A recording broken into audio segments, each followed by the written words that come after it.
Hello, dear friends. Welcome back to Kardec Radio. Always ready to nourish our soul with knowledge for immortality because thanks to Andra Lewis, we know that life goes on. So we are invited by Andra Lewis through this real life account to live life from a spiritual standpoint, live life in the physical realm, knowing that it is a transitory journey. Every chapter that we have studied together, dear friends, thus far have offered us wonderful, very important reminders that we are here for a very specific period of time and with a very divine purpose in mind. So we thank Andrea Lewis for these beautiful reminders. And the chapter we are going to study today will deepen our reverence for God's wisdom in planning life after life, because today we will see the encounter of two discarnate spirits, Ernesto and Desiderio. One who has not yet been able to let go of heavy feelings. So it is a opportunity for us to reflect. How much are we able to let go of heavy feelings? Because knowing of the transitory nature of life, if we are able to work through those feelings now, we will fly higher later in the real life.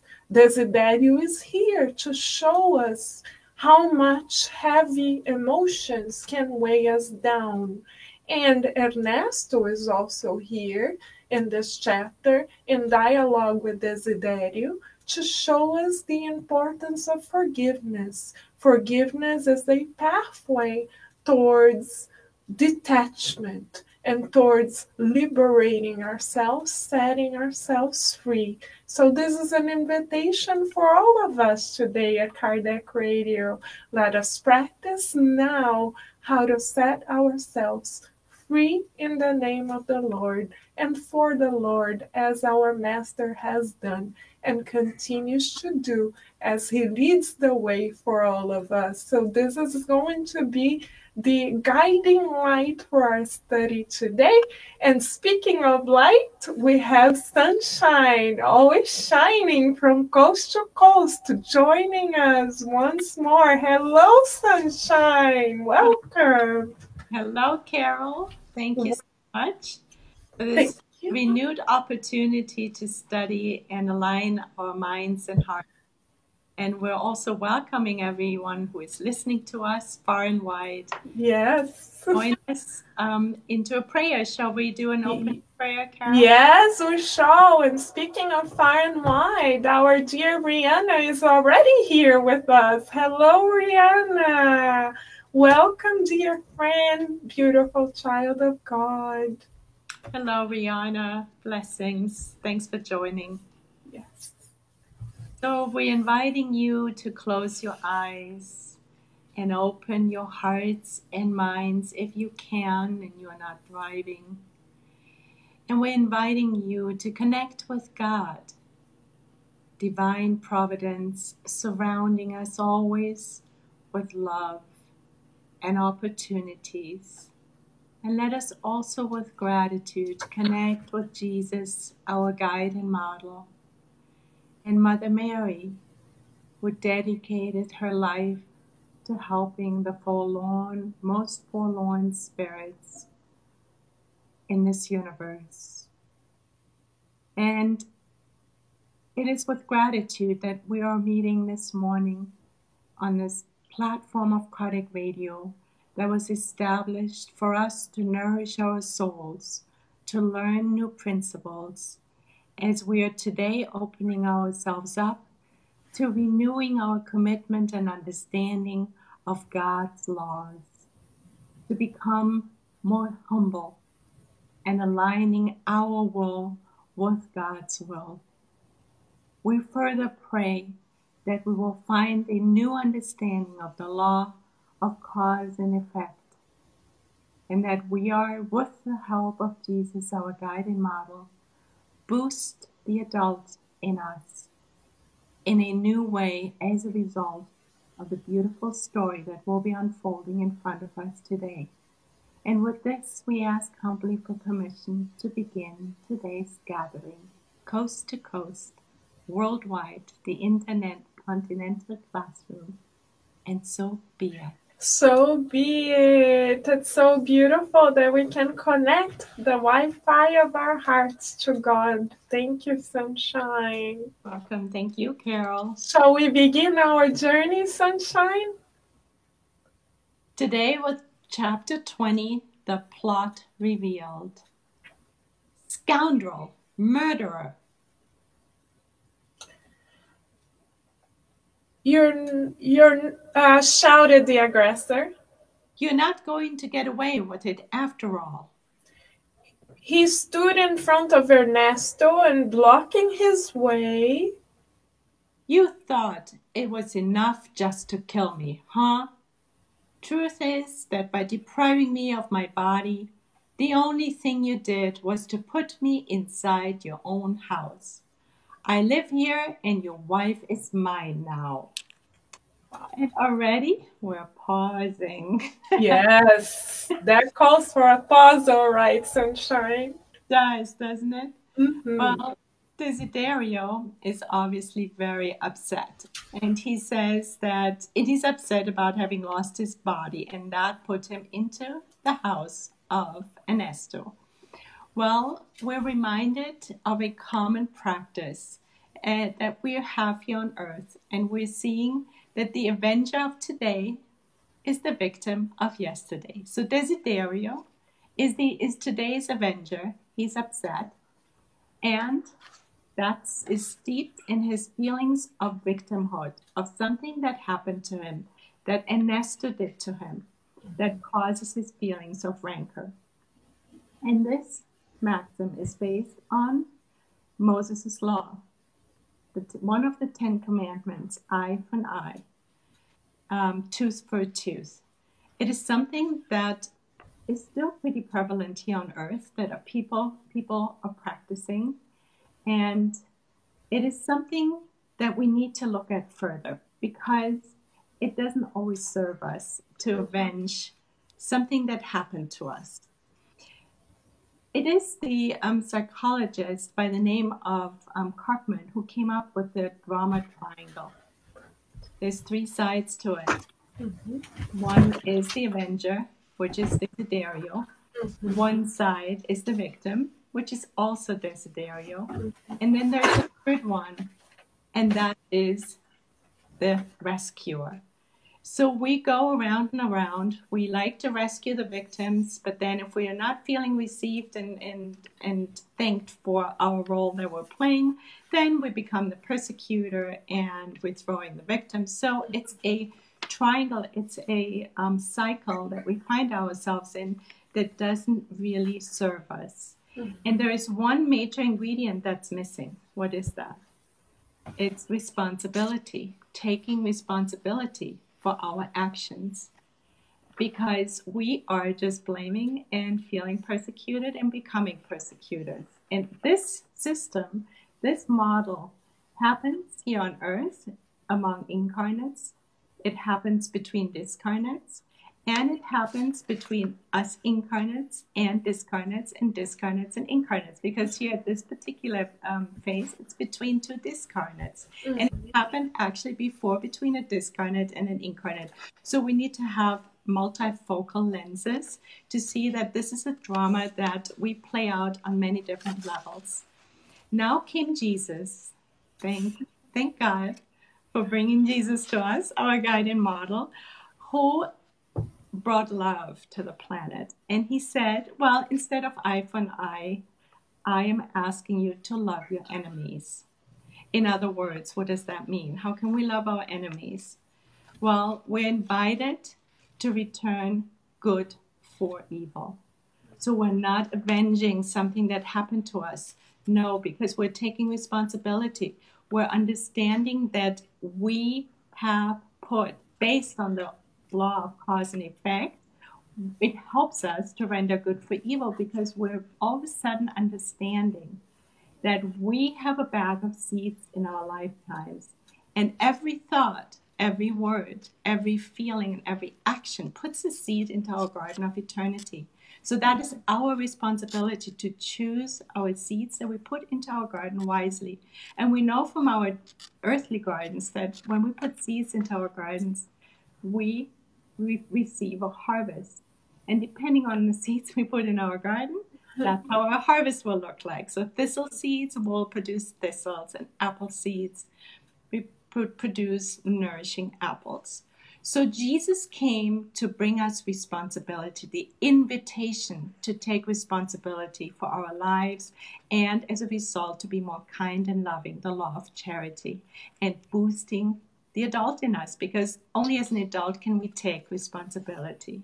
Right, Carol? Absolutely, Sunshine. Thank you so much for reminding us of so many aspects of the Christ consciousness. You brought us closer to the Christ, and you also reminded us that as Spiritists, we know that there are no victims because we know that we are multi-millennial spirits who reincarnate time and again. So if we are receiving an action that may be painful, it is because it's the result of another action that we are responsible for in the past. So there are no victims in the school of life, dear friends. So let us no longer give ourselves permission as followers of the Master to hold pity parties. Instead, let us hold responsibility parties where we take responsibility for where we are.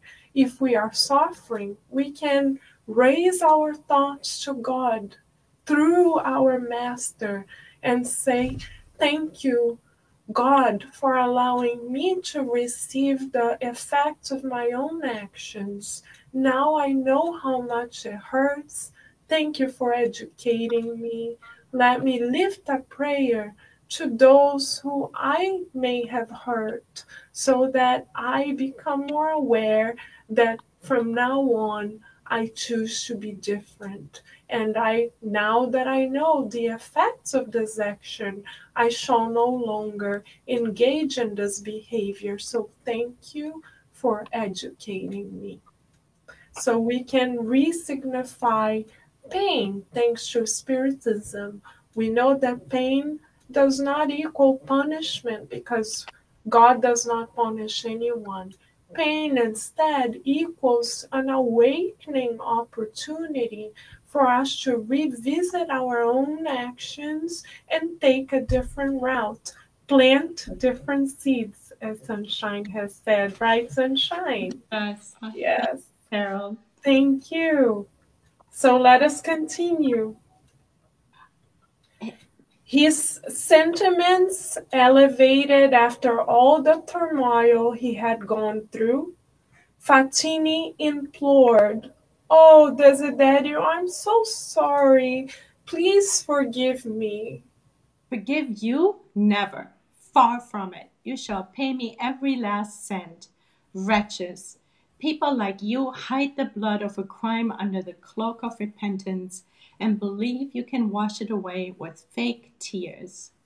And mocking, Nobody dies. You criminals, you may cheat the world's justice, but you'll be punished by divine justice. Let us pause again. "Yes, please, Sunshine." Well, Desiderio is making a distinction here that's quite important for us to look at further. He's speaking about the world's justice versus divine justice and the fact that our souls are immortal. Well, the sentiment of justice is something that God placed into our hearts because it is in our God's laws are planted in our conscience. However, we forget, right? And but in order to understand justice better, we need to ask, what is justice? Mm-hmm. And Alan Kardec asked the same question, and spirits on high answered and said, it means respecting the rights of everyone. So when we practice justice, we're invited to respect the rights of everyone. Now, what does that mean? How are these rights determined? There's two aspects to it, and that's now where we're linking back to Desiderio. The first aspect is human laws. Human laws determine our rights, but how we respect the rights of others. And we know that human law, the world's law as he calls it, are mutable and imperfect. They're only as good as our consciousness is. And our laws, the human laws, keep changing. When we look back to ancient days, they were very different from today, but in today, they're only as good, as morally developed as we are. Mm-hmm. Then the second aspect that determines our rights is God's law, the natural law. And God's law is immutable. And that rule, God's law, is the true justice, and that we carry in our hearts, in our conscience. And what does that mean? How does that manifest now in everyday life? Because we want to keep it practical, right? Mm-hmm. Right. So we practice God's law, which we essentially carry in our hearts, in our conscience, means that we're desiring for others what we desire for ourselves. That means practicing the law of love, charity, and justice. That is the bottom line. To desire for others what we would like to desire for ourselves. And that means there's no need for us to take justice in our own hands, because God's laws take care of it. We weren't born to be judges, but we were born to work on our own inner transformation and to remind ourselves of God's laws. And we as spiritists, we're so blessed that we have God's laws explained in the third part of the Spirit's book for us to remind ourselves and educate ourselves, right, Carol? Correct, Sunshine. Beautiful. And you're beautifully reminding us that Jesus came to earth to teach us, model to us what it is like to live a God-centered life. Even though he still is the most perfect spirit who ever set foot on the earth, he constantly consulted with God. Even though he co-created our planet in God's name, he constantly revered God. We have accounts of him going to the top of the mount to pray to God, to communicate with God.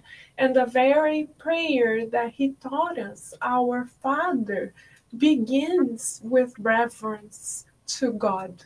So, therapeutic question for us.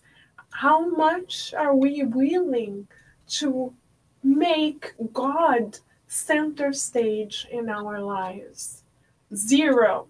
I'm not ready yet. I'm comfortable the way I am. I'm not sure I can give space to God. 10. I'm already leading a God-centered life, meaning I consult with God in every step that I take. As Sunshine reminded us in previous programs, we work on God's to-do list before we even focus on our material needs. So this is a beautiful reminder that in order for us to be just in the Christ-centered meaning of the word, we are being invited to do as Christ has done, meaning to put God in the center of our lives. So let's see what happens between Fatini and Desiderio now. Yes. And divine justice in my case resides in myself, an avenging spirit. Yes, that's what I am. And who would refuse me that right? And here we see he thinks he needs to practice justice because he forgets that divine justice will take care of everything. Law of cause and effect, which is an expression of divine justice. Yes, and this is why Andrew Lewis refers to him as the unfortunate man. Yes. So Andrew Lewis says the unfortunate man's own desperation prompted a flood of tears of hate, and weeping he accused. Despicable criminals, I lost my life, my home, my wife, my daughter, and you expect from me a reward for the cruelty of those who took my life? You kill a man and yet expect him to kiss your hands? You take cover under the impunity with which the dirt of the grave conceals your wicked deeds, and you still want to be honored by your defenseless victims? Ernesto was sobbing. He fell down on his knees with folded hands in front of his former victim in an attitude of contrition. If only he had known what bitter trials would strike his soul, he would never have tried to return home. He would have learned to tolerate the fierce longing for his wife and daughter, and would have adjusted to other circles of struggle. However, over the past 2 years of meditation and study, he had learned that within God's law, every spirit receives from life in accordance to its deeds. He had understood that no one can ignore one's own conscience, and that the day of expiation and adjustment will invariably come to the guilty. Let us pause for one moment of reflection here. In the book Heaven and Hell, which Sunshine is studying beautifully on Kardec Radio every Sunday night at 6 p.m. Pacific Standard Time and 9 p.m. Eastern Standard Time, we learn through Kardec that there are three phases to our reparation process.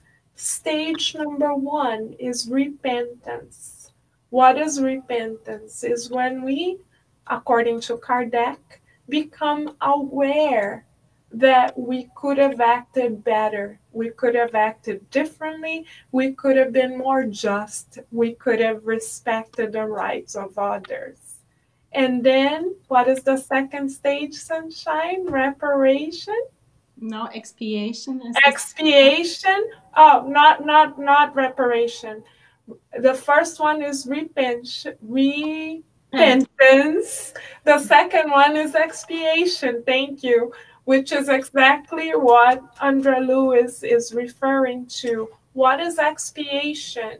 Is when we suffer in our own skin the consequences of our very own actions. God is such a brilliant father and mother, such an incredible, perfect educator that he puts us in similar situations that we have experienced before in order for us to feel what we have made others feel. So we expiate by experiencing the pain that we have inflicted more directly. But because God is so merciful, we never experience the pain to the same degree to which we have caused it upon another person. God is just but merciful, so God diminishes the strength of the blow. So if we think, oh, Carol, poor me, I'm suffering too much. Why is this happening to me? If we could rewind the tape of our lives, many lives, as we see in the book Memoirs of a Suicide, we see that everything that happens to us has an educative purpose, and that we receive much less than we have given in terms of pain. So God offers us many buffers to protect us out of love. But God allows for us to experience discomfort so that we learn to differentiate our choices and live for the good. So that's the purpose of expiation. And after expiation comes reparation. Third stage, right, sunshine? Reparation is when we have the opportunity to do the good, to give the good to those whom we have hurt in the past. So often in a single reincarnation, we may experience all three stages. We may repent of certain actions immediately or shortly after, experience the result of that action, and then become more aware of what we can do to cover those painful events with goodness, with love, because as Jesus, our Master, has said, we can cover a mountain of wrongdoings with the power of love.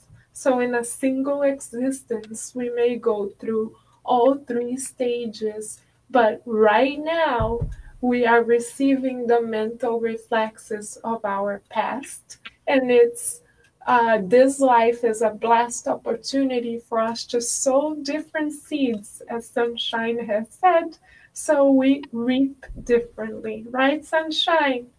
Yes, it's beautiful to see that Ernesto has gone through these processes that you mentioned. Yes. Must Mm-hmm. have, because he's reached such more humble expression than Desiderio, right? He's Yes. reminded of Jesus's teachings of the goodness of God.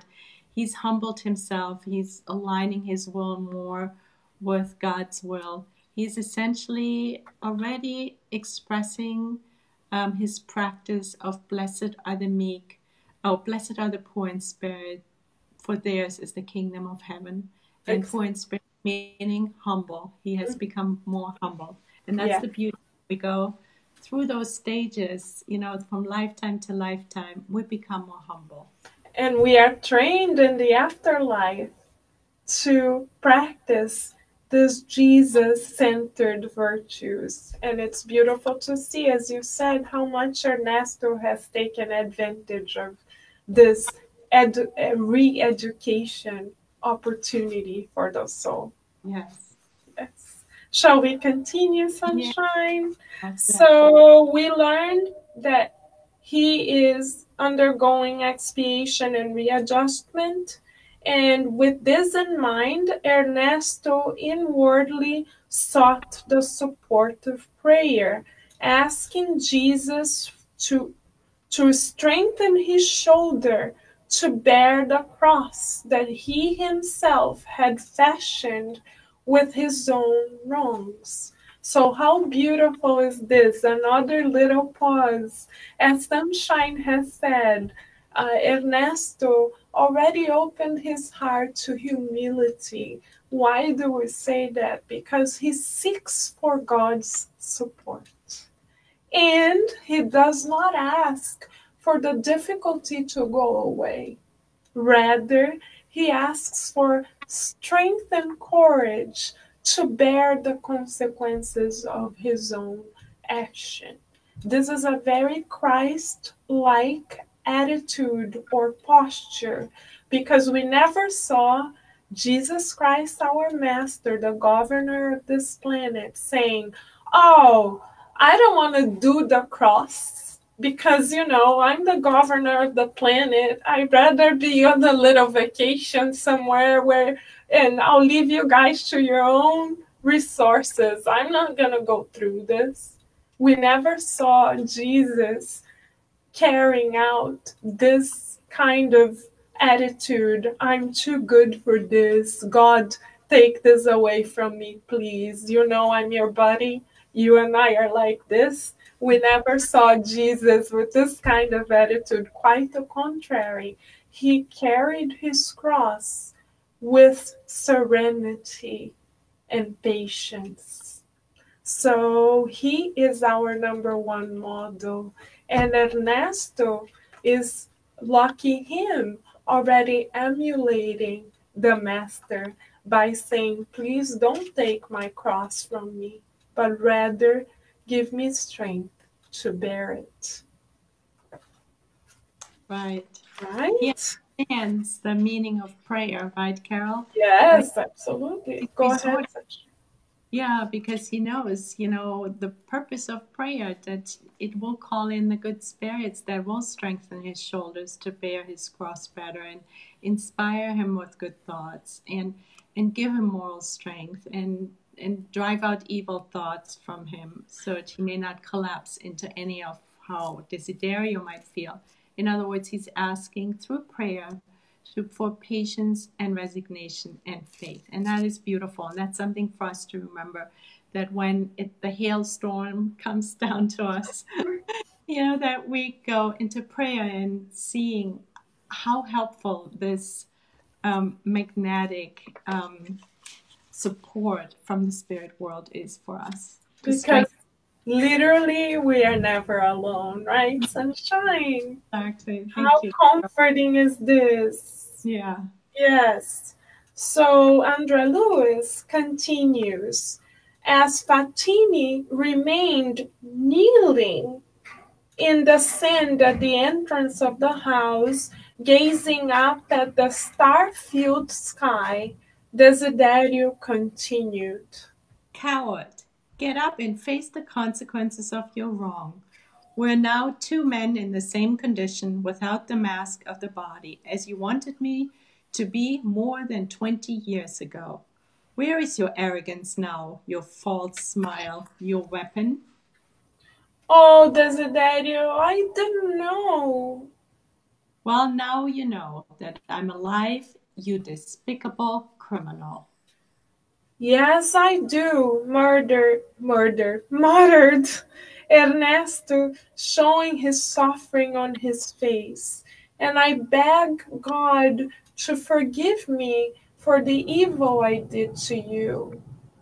If there is a God, he's on my side. You can't use God's name to protect yourself. I admit it, but I beg you, Desiderio.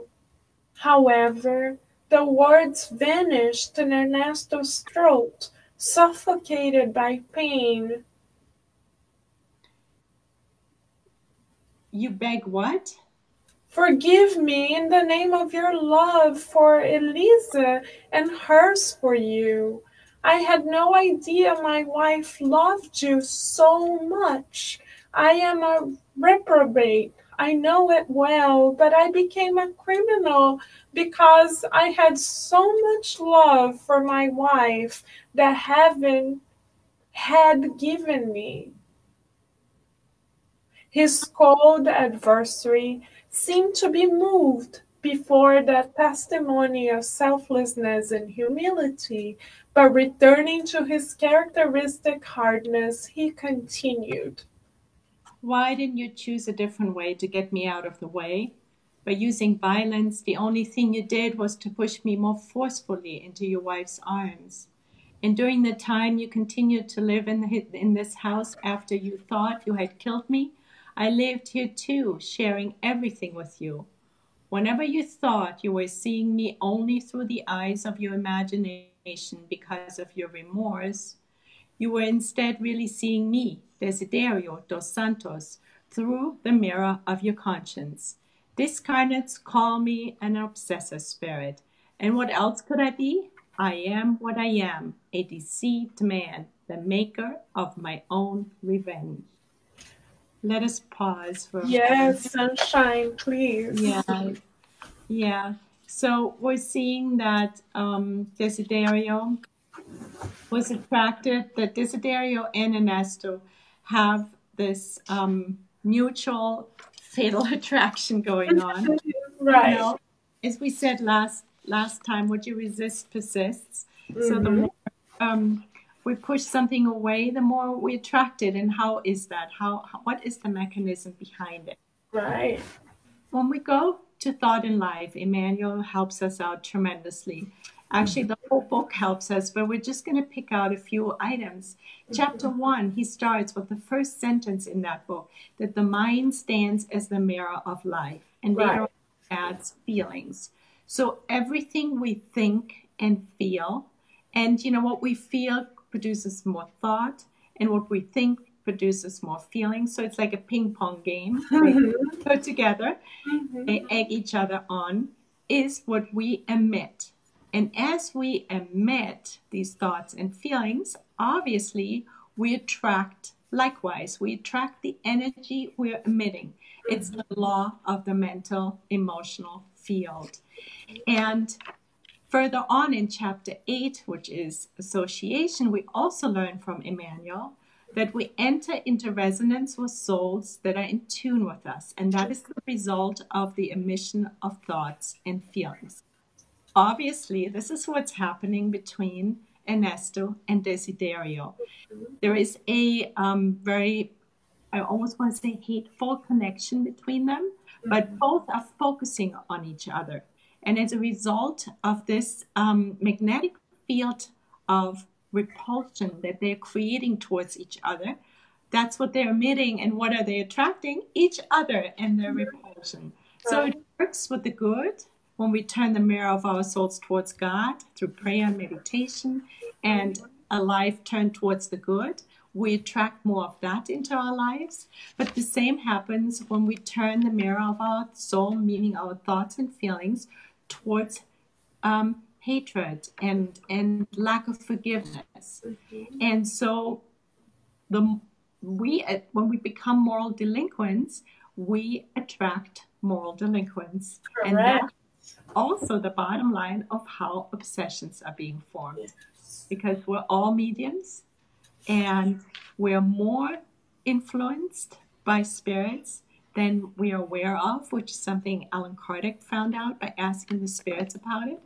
And in the end, because we're so easily influenced by spirits due to this mechanism, we create afflictive mediumship. And that is what Ernesto and Desiderio are engaging in. Right, Carol? Right. Thank you so much, Sunshine, for this beautiful call for us to be more aware of who we are, starting by looking at the nature of our thoughts and feelings. So we ask, dear friends, who is our lives under the control of?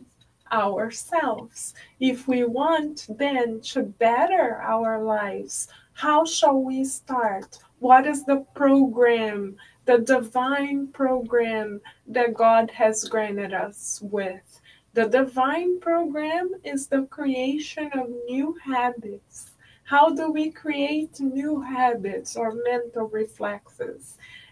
We can first visualize a new habit in our minds, and then we can slowly engage in a new course of action.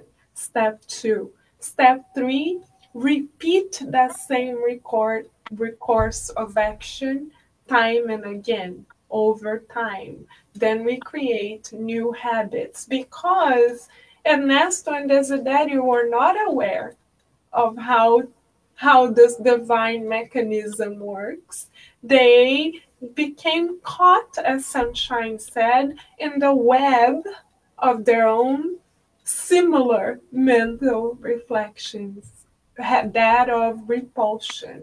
But if we want to create a better set of mental reflexes for us, it all starts right here and right here. Right, Sunshine? Yeah, perfect, Carol. Yes.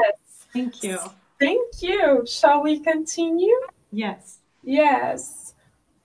So we said, Ernesto's. Oh, God of mercy, Ernesto lamented. I am guilty, the only one responsible. The bitter persecutor gave a hearty laugh and retorted, No, you are not the only one. You came up with the idea and the plan for the crime that snatched me from my physical life. But the true killer, the one who used your evilness to destroy me, was somebody else. I don't know why, but my fate lies between executioners. You're the one who tried to shoot me to keep me away from your wife. But when that wretch Amancio saw that you had missed, he took advantage of the situation in order to eliminate me and get my wife. You sinister friends, you satanic companions. Who could have brought you together on that dreadful morning like two monsters to end my life? So this is really important because this brings the plot together, right? How complicated Right. it gets. Yes. Yes, because all along we thought it was just Ernesto who killed Desiderio, but he actually didn't. He just shot at him and then Amancio finished him off. Yeah, exactly. And let us pause just for a second, Yeah. Sunshine, because we see another friend joining us, Ricardo Pifano. Hi, Ricardo. Good afternoon. And he's asking a question. He's saying, Sunshine, do you still have the study live on Sunday? Yes, I do. And tomorrow night we will, tomorrow night, Sunday, we will be meeting at 6 p.m. Pacific Standard Time and 9 p.m. Eastern Standard Time to So, continue with the hardened criminals. right. So please join us Yeah. because this is a beautiful study where we have very detailed depictions of the law of action and reaction through the testimony of the spirits whose life stories were registered by Kardec at the Spiritist Society of Paris. So very beautiful study, right, Sunshine? Yeah, thank you, Carol. Yeah, And and we'll, please, that's yeah, so go good. ahead. Yes, Yes, please. and we'll repeat the time again just to make sure. It's 9 p.m. Eastern Standard Time or 6 p.m. Pacific Time. Thank you, Ricardo, and good afternoon, Saulo Silva. Welcome, dear friend. Hello. Thanks for joining us. Yes. So we are, oh, then Andrea Lewis adds his narration here. Andrea Lewis says, and we are on page 166. If you guys would like to follow along, Andrea Lewis says, in spite of the suffering that swirled in the depths of his soul upon receiving this revelation, Ernesto recalled the dreadful day when he and his two companions had decided to go quail hunting. Desiderio joyful and trusting, Amancio preoccupied with the two dogs trained to find and fetch the prey, and he, Fatini, deep in thought, preparing for the crime. He remembered that Amancio excelled in handling the dogs and was completely engrossed with the success of the hunt. After a few short excursions into the woods, resulting in wasted shells, Desiderio had climbed an old tree and had settled among its thick branches to shoot at the birds as they flew by. Amancio was on one side and he, Ernesto, on the other, with a small distance between them. When he saw Desiderio closely watching a bird gliding still too far away, he had shot at him and had ran off terrified, hiding among the trees, waiting for the result of his unfortunate deed. He hadn't heard anybody scream, but instead he had heard more shots, which he, of course, attributed to Amancio's gun in the course of yelling for help. He was terrified in utter dismay. However, he dragged himself to the place where Desiderio's body lay in its final convulsions. Deeply disturbed, Ernesto couldn't think of anything except his own terror for the mistake he had made, and thus he was relieved to accept the immediate explanation of his friend, who was crying out, "An accident! A terrible accident!" Wasn't that the ideal solution to prove his innocence? Uh, His hunting partner gave him a strange look, as if wordlessly laying responsibility for what had happened on Ernesto, while at the same time showing understanding and sympathy. Suddenly he remembered that the load had hit Desiderio under his jaw and had gone upward, something he had found very odd at the time. However, the circumstances didn't allow for an examination. He took advantage of the confusion in his favor. Afterwards, his heavy conscience was soothed by people feeling sorry for him because they thought it had been a tragic accident. He intentionally omitted all possible doubts that might have induced him to confess his crime. With a heavy heart, he remembered that after the victim's funeral he had broke off his relationship with Amancio for good under the pretext of grief. He had used all his strength to forget his victim's wife and little daughter, whose screams on that unforgettable day had smitten his heart, convinced as he was of being the only guilty party. Terribly frightened, Ernesto realized that in seconds all of the scenes of the tragedy were coming back to him on the screen of his memory, while Desiderio, as someone who could follow the innermost details of that compulsory retrospection, continued to insist implacably. Remember, you wretch, remember how the two of you cynical murderers killed me. How could I have left my motionless body without detesting you? Crazed with suffering and rebelliousness, I refused in disgust the merciful arms of nurses who came for me to take me to the other lands. I know not where. I was surprised to find out that life continued after death, and I wanted to use it only for revenge. Let us pause for a moment. This little paragraph shows us where Ernesto's consciousness is, right? The words are he's detesting, he's crazed, he's rebellious, he's disgusted, and he's hankering for revenge.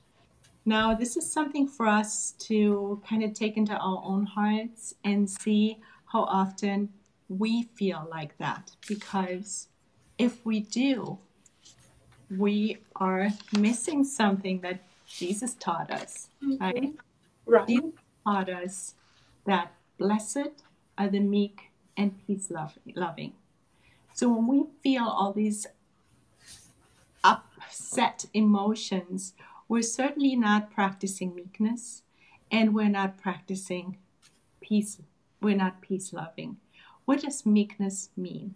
When we are meek, we're patient, we are obedient, we are resigned, we're humble, we have faith in God, and we surrender to God's will. All of it is the opposite of how Desiderio felt. And to be peace loving means that we're practicing serenity.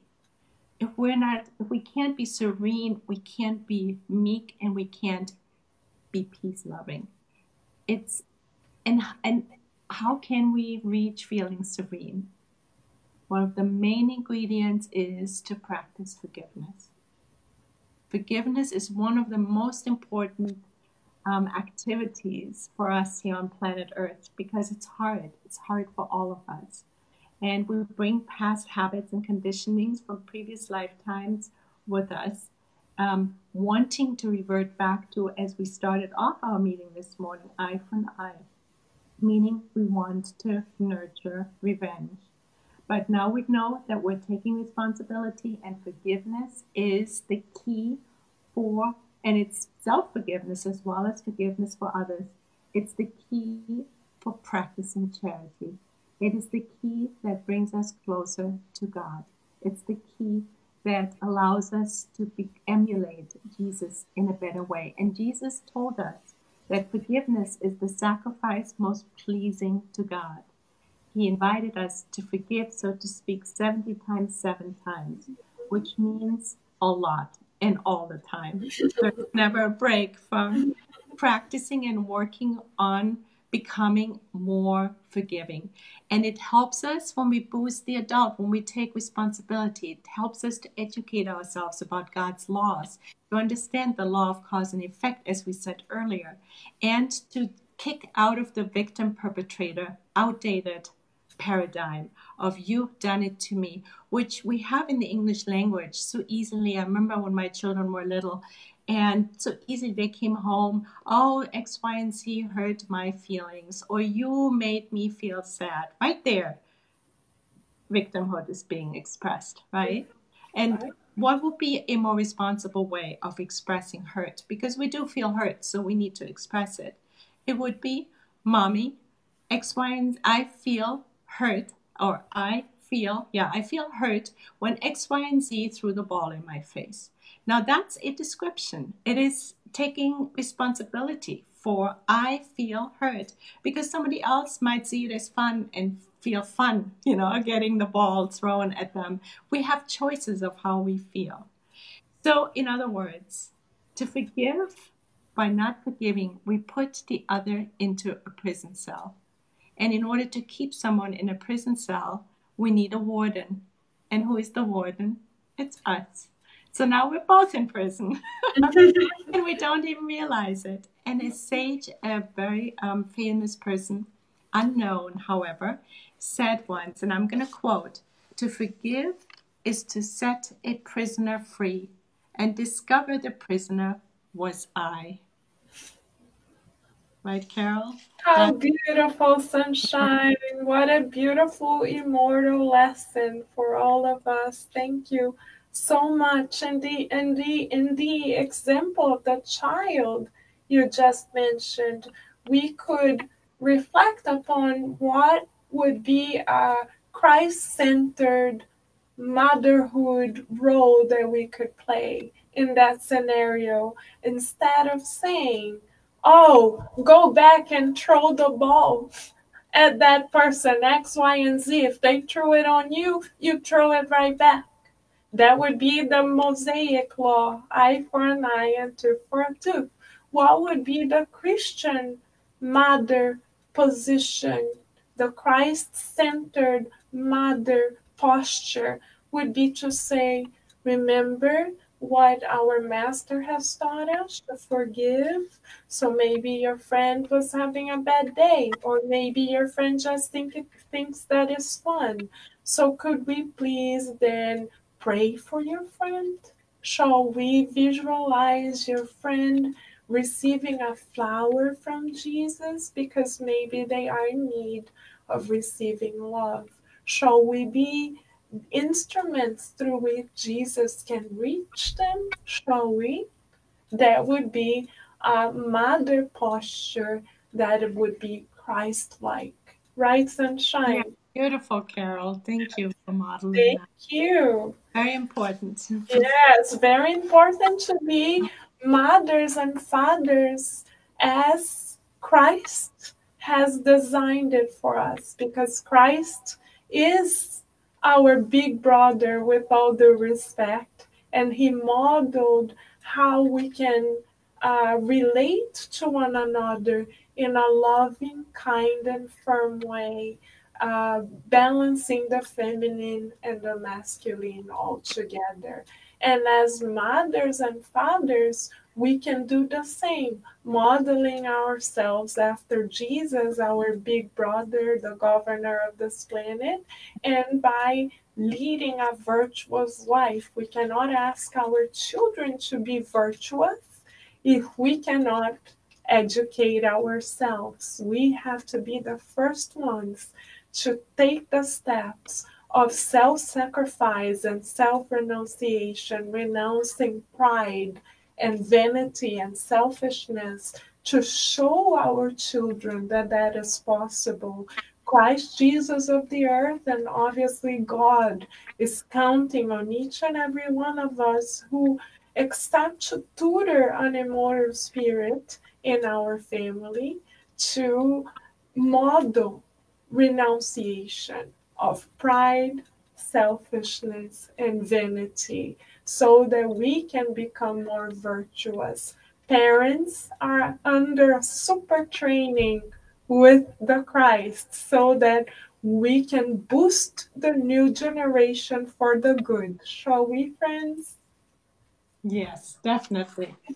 Thank you, Carol. Yes, thank you, Sunshine. Let us continue. I believe Desiderio has more to say, Yes, Sunshine. always. He hasn't finished yet, has he? No, you didn't see me in my first days of furious hatred, although I still have enough reserves of fire and bile to pour onto your spirit. Massive afflictions fell upon me, but you, supposedly a moral man, shall now receive in the court of your conscience the relentless power of my accusations as my greatest revenge. Wow. Before we continue, I would like to thank Vanessa for writing down here. Thank you, dear Vanessa, for writing down the time of Sunshine's program. And thank you, Ricardo, for asking again. Thank you, Vanessa, for your beautiful support, as always. Thank you, Vanessa. Yes, so Desiderio went on, dear friends. It's not over yet. Desiderio went on in a mixture of cruelty and tears, repugnance and pain. Just think about the torment I suffered when discarnate I approached my young wife and my little girl again, only to see that murderer Amancio had taken over their lives. Ah, Fantini, do you think in the beginning I wanted your wife so badly? No. I was a man without any religious principles and consequently without a defined set of conduct. Shall we pause for a second? Yes, we shall, please, Sunshine. Yeah. So he is revealing that he had no religious principles and no defined set conduct, which is something that we find quite often on planet Earth. People turn against churches, for their own reasons, and as a result, people are using models that are not always serving them. We humans are, as actually Manuel teaches us in chapter 9 of Thought and Life Suggestion, that we all feel compelled to imitate one another. We are looking for role models. And obviously, Desiderio didn't have a role model. He says he was a man free of religious principles. He forgot or didn't know that we have a beautiful role model, and that is Jesus. And once we understand and study Jesus, it is so much easier since we're prone to imitate, we're prone to emulate other people's actions. We are actually signing up with the best model there is on planet Earth to turn our life towards the good.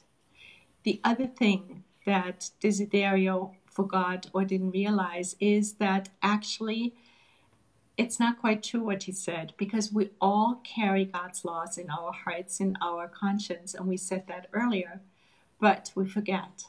And that's why Spiritism comes along, the light of discernment, and gifts us with the third part of the Spirit's book, renewing our education, reminding ourselves about God's laws. And you, Carol, are doing a beautiful study every Saturday afternoon at 6 p.m.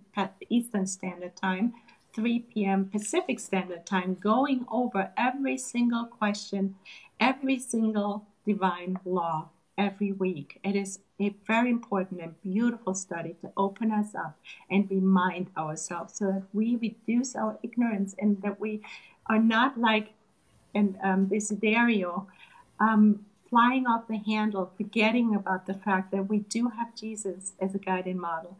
and that we do have the divine laws in our conscience, and we do have Spiritism as the light of discernment, helping us to become better people and teaching us about God's laws. Right, Carol? Right, sunshine. Beautifully put. This is why Emmanuel in the book Taught in Life also reminds us of the importance of instruction. And even our Master Jesus has told us, love one another and instruct yourselves. And in the Spirit's book, question 919, Allan Kardec asks us, how may we progress further? And the answer of the illuminated minds is simply self knowledge. So if we take time to instruct ourselves and be reminded of the laws that are already in our conscience, we can most definitely co create better with God by making wiser choices for the good. Yes, thank you. Yes, right. Yeah, yeah, very important to Very remember. important, yes. So we who study Spiritism together are blessed because we already have a set of conduct that we can follow, and we have a beautiful model that we can aim towards. It's very important that we aim our minds towards a specific model, and Jesus is it for us. If we would like to know what Jesus recommends, we can look at the Beatitudes that are very beautifully explained in the Gospel according to Spiritism. There, Master Jesus has developed a beautiful program of virtue development that can be our set of conduct and can help us follow him as a model. Right, Sunshine? Yes, yes. And we can always, need to ask ourselves, am I applying everything I'm studying? How am I doing on a daily basis in putting the teachings into practice, right? Exactly. On a scale from 0 to 1. And it's good to ask ourselves that every day, maybe in our nightly review, where am I? To get to know ourselves better, to improve. Exactly. So this is our homework or heart work for this coming week, for us to think of one virtue that we can work upon to develop the muscles of our souls, and for us to practice asking ourselves where we can improve further. And if we need a guide, of course, Jesus is our guide, so we can go to the Gospel according to Spiritism, as we said, for a point of reference. Right, Yes, Sunshine? And this yes, chapter is so rich that we may need to break it into two parts because Desiderio and Ernesto's journey has a lot to teach us, right, Sunshine? yeah. When So, we break. so we can finish this a paragraph here where Desiderio is telling us about his point of view, and then we can continue on next week because we have a lot more highlights, dear friends, to share. Wonderful gifts coming from above to all of us, right, Sunshine? Yes, Carol. So Thank you. Desiderio tells us that he didn't have a defined set of conduct. I had a wife and a daughter whom I adored, and I had eyes for Lisa only in the sense of a fool that flatters himself at the attention he receives from such a devoted and distinguished woman. However, instead of an open friend to friend conversation, which would have put me in my place, you were pierced with raging jealousy and tried to kill me like an animal in the field. In doing so, Ernesto, you only turned me into a beast without its cage of bones. Yes. Well, Ernesto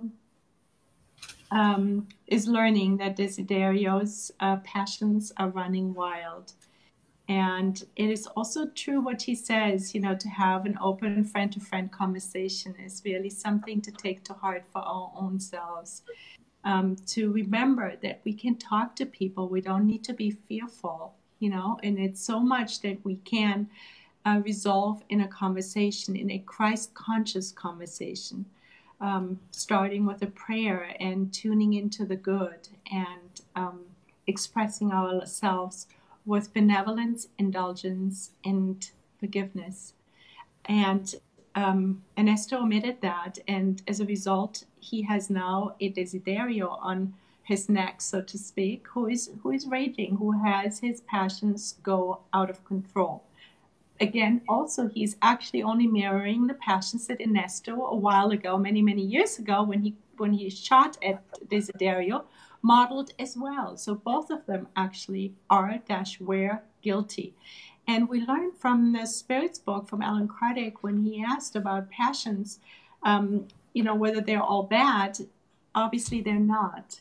Passions are very important because it's good passions that incite us to do the good. It boosts our willpower to turn our lives around and be of service and work on our own inner transformation. However, if our lower passions are going wild like a wild horse and they're not reined in, then they cause destructions. And that is exactly the case between Ernesto and Desiderio. And other thing so one thing is very important for us to look at our own selves. Where are our own passions? Are we working on educating our will? And are we educating our passions? Are we aligning ourselves with God in a more and more on a daily practice? The other thing I want to just quickly say, it's interesting to see that actually when we excarnate, we're not very different, right? We don't change, Carol. We're still the same people. We take everything with us. It's just a revolving door, right? Right, absolutely, sunshine. And according to our master, who is our model, we are incarnated on earth exactly to diminish our animal instincts. In the animal kingdom, it's very important for us to self preserve because literally our physical life may depend upon it. So, animals need to roar, they need to bark, they really need to set up clear territory for them. But we are in the human kingdom, we have reached another level. So we are, because of discernment, because we can think, we can make choices, we can choose our emotions. So when we feel enraged, we can say, okay, what am I afraid of? What am I trying to protect myself from? And then we can say, okay, maybe I can revisit that by saying a prayer and asking God to protect me and say to myself that all is well.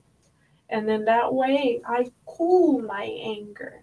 But if I throw more anger on top of existing anger, I'm trying to heal or take care of fire with more fire.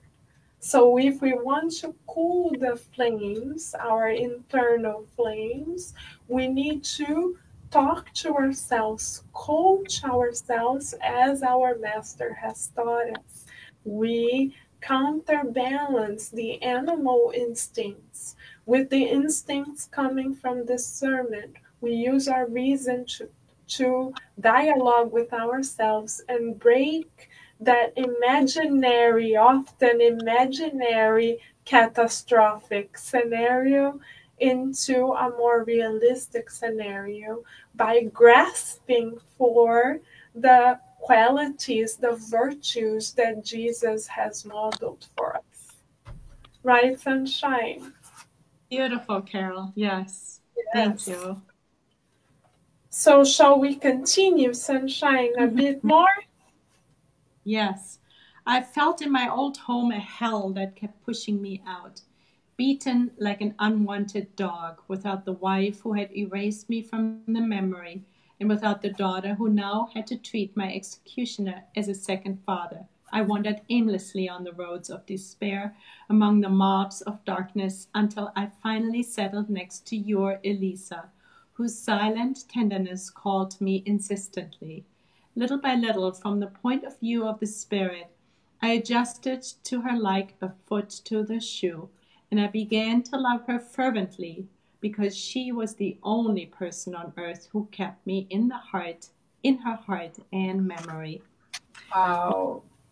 So again, Wow. yes, again, we are reminded of the law of affinity. He was trying to move into his own old home, and he was like a magnet. You know, when two magnets don't repulse each other, he was repulsed because the affinity wasn't there. But then when it came to Elisa, he felt that affinity based on her thoughts and her feelings, and he felt attracted. So it's something that is universal. This law of attraction, this law of affinity. Andre Louis calls it the union of qualities in Missionaries of the Light in his book. And this union of qualities, and we said that earlier, but effort and repetition, right? We say it again. We find in the universe, among planets, among the sun and the earth, there is an affinity. It cycles in a certain rhythm. And we find it in nature. Certain plants like to have other plants next to them. They feel an affinity for each other. And we find it, of course, among souls. We know it all in our everyday life that we feel attracted to some people and not to others. And that is why. Why is this? Because we fall into resonance with the emotional and mental emanations of others. That's on the human level. And again, Emmanuel helps us out to understand that in thought and life. So, in other words, when we think, when we feel, when we speak and act, then we go in tune with others who think and speak and feel and act like we do. We create suggestion, so to speak. And the law of the mental field means we fall under the suggestions, under that mental emotional field of others. And of course, the reverse is true. So we need to also be in our everyday life cautious of what we are emanating because we are also suggesting to others. And we want to make sure that our suggestions are always for the good. Right, Carol? Right, Sunshine. Thank you for reminding us so beautifully of the importance of our taking vibratory responsibility for ourselves as Mentor Joseph here through Vanessa Anceloni at the Spiritus Society of Virginia and on Kardec Radio often reminds us that we are vibrational beings exactly because of the electromagnetic nature of our thoughts. So we are responsible for what we emit, exactly as you said. So let us take vibrational responsibility. Let us be aware of the spiritual environment that we are at. We are often very concerned about protecting our natural environment, which is a divine mission, very blessed, and we shall continue to do so. But the mentors today are asking us to take responsibility for the spiritual environment that we are co creating together. Let us not be proponents of spiritual warming, right? Yeah. By sending out hot, flammable feelings and thoughts. Let us reduce spiritual warming by following our Master with the virtues of patience and serenity as he exemplified to us. That is the invitation for all of us. So, shall we say a closing prayer so that we can express our gratitude to God and we shall continue this journey of self education through the experiences of Desiderio and Ernesto. Next week, there's much more to learn. The ride shall continue. It's going to be a wild ride, right, Sunshine? Absolutely. So stay tuned. Stay tuned for more. A wild ride is coming next week to Cardiac Radio at this time. So, Mhm. for now, dear friends, we kindly invite everyone to unite thoughts and feelings and to close their eyes if possible and open their hearts so as to express infinite gratitude for each and every one of us having been created by our Mother, Father God. We thank God for the vow of trust and love that God has put upon us. God believes in each and every one of us, and God has granted us divine purposes which we are yet to understand. And throughout eternity, God continues to grant us many opportunities to grow spiritually. Thank you, God, for having designed this lifetime with the exact educational opportunities we need to develop muscles of the soul for immortality. Thank you for the challenges you placed upon our way, for they are stepping stones for us to acquire higher sensibilities and higher opportunities for spiritual development. Thank you for investing in our spiritual development nonstop. Thank you for having sent our Master Jesus to be the most perfect role model we have ever had on the earth. Thank you for his gentleness. Thank you for his love. Thank you for his firmness. Thank you for his teachings. We pray so that our hearts are permeable for his words to be translated into actions, attitudes, and choices on a daily basis on our part. We also pray for Andrew Lewis in gratitude for his devotion for Christ's cause on the earth to illuminate every one of the souls that are connected to this planet on both realms. We thank Chico Xavier for his blessed devotion to the good. We thank our Mother Mary, Holy Mother, who, under the Christ, cares for each and every one of us with much love. At this moment, we visualize a bouquet of white roses to be placed on the hands of the mentors around us and be given to those who, like Desiderio, don't yet feel God's love in their hearts and lives. May they, at this moment, every spirit who is in Desiderio's frequency, feel the call from God. Feel the calling saying, you are beloved, you are cared for, you are joy of living, you are peace, you are my divine child.